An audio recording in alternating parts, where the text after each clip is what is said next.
Hello everyone, story teller Shivani में आपका स्वागत है। आज की इस वीडियो में हम बात करेंगे आर के नारायण की short story a horse and two gods के बारे में। रासीपुरम कृष्णस्वामी अय्यर नारायण स्वामी, जिन्हें आर के नारायण के नाम से भी जाना जाता है, जो मालगुडी के नाम के अपने फिक्शनल साउथ इंडियन टाउन के लिए जाने जाने वाले इंडियन राइटर हैं। Are K Narayan early Indian literature in English के लीडिंग ऑथर थे। इनका जन्म 10 अक्टूबर 1906 में और डेथ 13 मई 2001 में हुई। A horse and two gods को पहली बार 1960 में न्यूज़पेपर में और फिर 1970 में पब्लिश किया गया था। स्टोरी का मेन कैरेक्टर मुनि है, जो कृतम विलेज में अपनी बीवी के साथ एक झोपड़ी में रहता है। इस स्टोरी का मेन मैसेज ये दिखाना है कि जब दो अलग अलग कल्चर के लोग मिलते हैं तो क्या होता है। इस स्टोरी में ह्यूमर के साथ कई सोशल इश्यूज को एड्रेस किया गया है।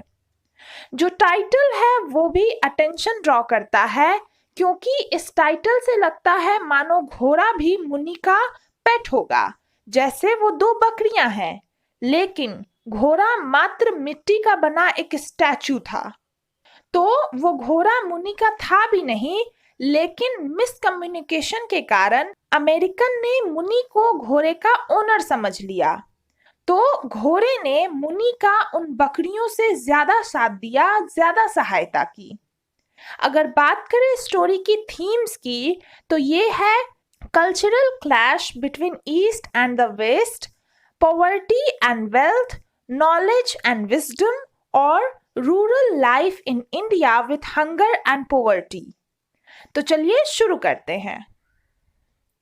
कृतम एक बहुत छोटा सा गांव था, जो हाईवे से काफी दूर भारत के 700,000 विलेजेस में से एक था। यह विलेज एक रफ ट्रैक पर सिचुएटेड था। अपने छोटे साइज के बावजूद गांव का नाम बहुत भव्य था, कृतम, जिसका मतलब है क्राउन यानी राजमुकुट। गांव में सिर्फ 30 घर थे और अधिकतर साधारण सी झोपड़ियां थी। पूरे गांव में बस एक ही अच्छा सा घर था, जिसे सब बड़ा घर कहते थे, जो पत्थर और सीमेंट से बना था और जहां से लोकल विलेजर्स पानी लिया करते थे। गांव का एक आदमी जिसका नाम मुनि था, एक चरवाहा था। वो गांव का सबसे गरीब निवासी था।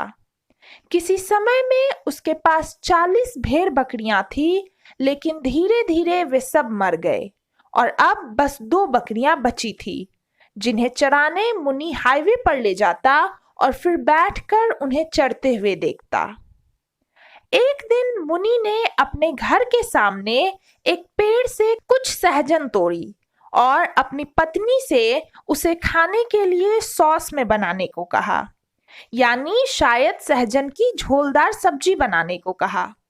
तो चूंकि पति पत्नी इतने गरीब थे कि मुनि हर रोज लंच में बस बाजरा और प्याज खाता था, तो उसकी पत्नी सहजन को सॉस में बनाने के लिए तैयार हो जाती है अगर मुनि गांव की दुकान से सारे जरूरी सामान ले आए, जैसे दाल, मिर्च, करी पत्ते, सरसों, धनिया, आलू इत्यादि। मुनि के पास कोई पैसे नहीं थे, लेकिन वो दुकानदार को कन्विंस करने की कोशिश करता है कि दुकानदार उसे उधार दे दे, और इसके लिए मुनि उससे कई देर तक बातें करता है, उसके जोक्स पर हंसता है, लेकिन दुकानदार मुनि को पुराना खाता दिखाता है, जिसमें पिछला हिसाब अभी भी बाकी था। दुकानदार मुनि को पहले पुराना हिसाब चुकाने को कहता है।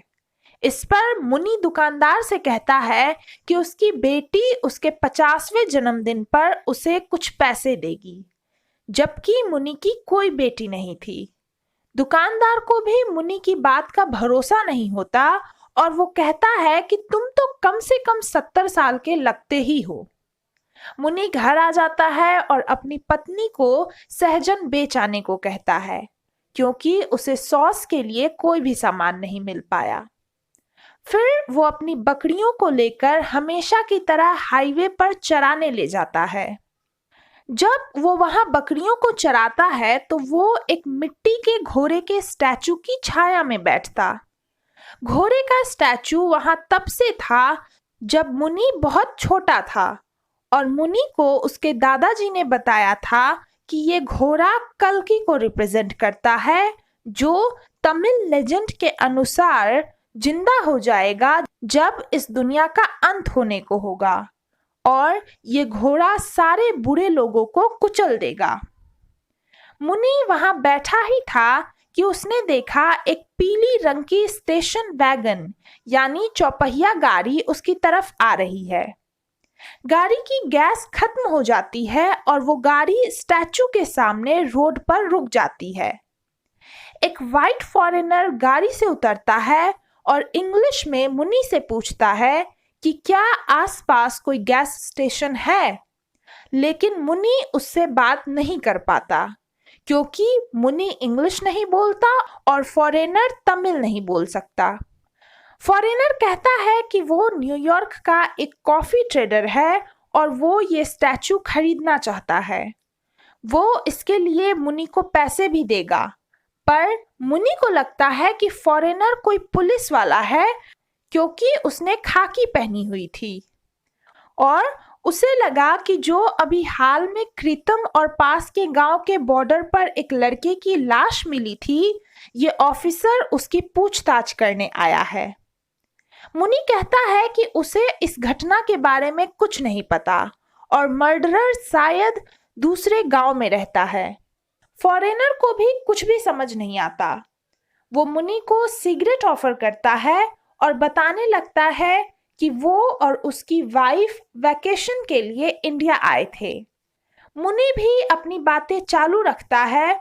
वो घोड़े के स्टैचू के बारे में कहानियां सुनाने लगता है, और फिर मुनि फॉरेनर से उसकी फैमिली के बारे में पूछता है, जबकि फॉरेनर स्टैचू के दाम तय करने की बात करता है कि स्टैचू उसके लिविंग रूम में अच्छा लगेगा। तो हम देखते हैं कि मुनि कुछ कह रहा है, फॉरेनर कुछ समझ रहा है, और इन दोनों के बीच बिल्कुल कम्युनिकेशन नहीं हो पाता। लेकिन दोनों ने अपनी अपनी बातें कही और बातचीत इसी तरह से थोड़ी देर और चलती है, और अंत में फॉरेनर मुनि को 100 रुपए का नोट देता है और स्टैचू को गाड़ी में रखाने में मदद करने को कहता है। शुरू में तो मुनि को लगा कि फॉरेनर उससे छुट्टे मांग रहा है, तो मुनि उसे गांव के मनी लेंडर के पास जाने को कहता है। पर जब फॉरेनर नीचे झुककर उसकी बकरियों को सहलाता है तो मुनि को यह लगता है कि फॉरेनर उसकी बकरियां खरीदना चाहता है। इस बात से खुश मुनि पैसे रख लेता है और बकरियों को फॉरेनर के पास छोड़ घर की ओर निकल जाता है, और फॉरेनर ये सोचकर कि मुनि स्टैचू बेचने को तैयार हो गया, वहां से गुजरते ट्रक को रोकता है और उस ट्रक वाले आदमी को कुछ पैसे देता है कि स्टैचू को उठाकर गाड़ी में रख दे, और थोड़ी सी गैस ट्रक वाले से ले लेता है कि उसका इंजन फिर से स्टार्ट हो सके। मुनि घर आकर 100 रुपए का नोट अपनी पत्नी को दिखाता है और बताता है कि ये उसे एक फॉरेनर ने बकरियों के बदले दिए, पर तभी बकरियां भी मुनि के पीछे पीछे घर तक आ जाती हैं। मुनि अब कंफ्यूज था, जबकि उसकी वाइफ को लग रहा था कि मुनि ने ये पैसे कहीं से चुरा कर लाए हैं, और वो कहती है कि वो अपने मायके चली जाएगी क्योंकि जब पुलिस यहाँ मुनि को पकड़ने आएगी उस समय वो यहाँ नहीं रहना चाहती। और इस तरह से ये कहानी खत्म हो जाती है। तो आई होप आपको वीडियो पसंद आई होगी। Thank you.